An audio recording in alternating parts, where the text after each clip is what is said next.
So this is my response to Jaden.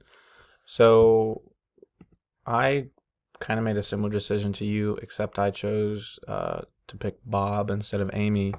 Um, I think for your choice of Sandra, it's interesting. I think everybody had a hard time letting Sandra go because she did have kids. Even though she's been with the company 8 years and has that job skill level of poor, looking at that family situation is very tough to let somebody go, knowing how you're going to be impacting their life. Um, so I think it's interesting that you make note of that because that definitely weighed my decision. But even at the end of the day, trying to leave the emotions out of it, Sandra was a good cut, and I think most of the post through here, Sandra was one of the two, and everybody seems to be doing Sandra and Amy. Now, for mine, the reason mine differs than yours, I look at Amy as having the potential to grow. Bob's older. He's 55, 10 years from retirement.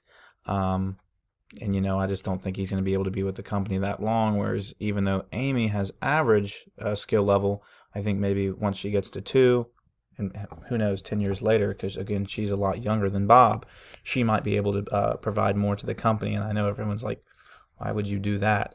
Don't know. I just looked at Bob. I'm like, well, he's not going to be able to be with the company that long. But overall, I do agree with your decision. Like I said, Bob and Amy are kind of the same as far as level, other than age. That's about the only difference between the two and the job level. But I 100% agree with your decision to cut Sandra and Amy, and I think you did a great job on this activity, and your reasons were valid for both.